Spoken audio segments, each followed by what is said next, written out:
Hi everyone, and welcome back to another video of the R.E.S.P.E.C.T video series. If you haven't watched the previous part yet, do take a peek at that, unless you want to be super confused. But if you have, I hope you're super excited, because today we're going to speak some more on a competition that we're holding where you can win some really awesome prizes. So keep watching until the very end. Let's jump straight into it.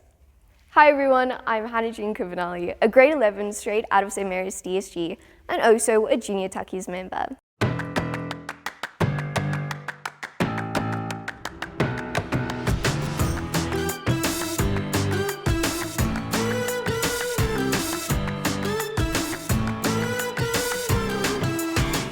Like I mentioned before, today's video is just a continuation on respect.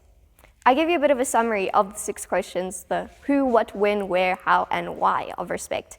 But today I want to hear about your summaries. If you remember the question, when do we apply respect, you'll remember that respect is a daily practice. So there is no surprise that there are hundreds upon hundreds of examples focusing on respect. In today's video, I'm just giving you a quick summary on what you have to do in order to take part in the competition. So listen up.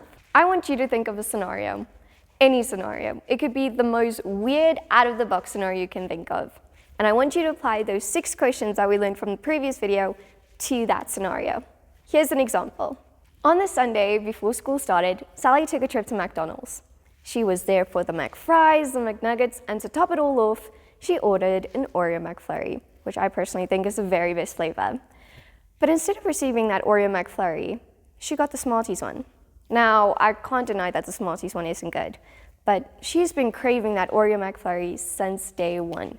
So how should she go about the scenario? What is respect? So what Sally would like to achieve out of this scenario is for the waiter to identify that there was some sort of miscommunication and allow for an exchange to occur. Secondly, we need to talk about who we need to respect. Obviously, Sally needs to respect herself and her wishes, but she also needs to respect the waiter. By allowing easy communication to happen between her and the waiter, she allows for that exchange to happen without making a big fuss out of a very small deal. Next is the why. Why doesn't Sally just stick it out and have the Smarties McFlurry? Well, now that Sally has identified the who's of the situation, she identifies that she's going to carry out her wishes of getting that Oreo McFlurry, and also considering the respect she needs to have for the waiter, she's going to do so politely and calmly. Next is when. When does Sally need to apply this respect? Well, now that Sally has identified the who's and what needs to happen, she's able to go ahead and carry about her plan. Communicating with the waiter patiently and calmly will allow for both parties to get what they want without the fuss. Next is where. Another important aspect to consider is how respect is influenced by the environment that you are in. If Sally talked to the waiter as if she was talking to someone at school, it may be misinterpreted as rude. A more appropriate way of addressing the waiter would be as sir or ma'am. Don't forget that the environment you're in may influence the way you should respect others. Once thinking of a scenario and completing that on our Google Forms that we'll be uploading on the Junior Tuckies website, you're all set. And I know you guys are all super excited to hear what the prizes are about, so here's a sneak peek.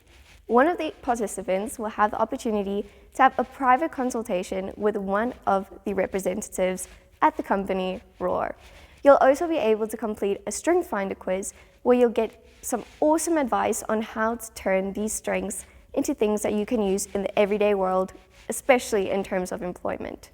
I was able to have this experience, and I cannot stress to you how valuable it's been for me. That's a quick glimpse on how I got onto your screen right now. The Google form will be up until the end of February, which gives you 3 months. I'm sure that's enough time to complete those questions. Remember, just choose a scenario. It could be the most weirdest, out-of-the-box scenario you can think of, and answer the 6 questions relative to that scenario. See? Quick and easy. That's it for me. I'm Hannah Kubanali, officially signing off. Thank you guys so much for watching. I'll see you in the next video. Bye-bye.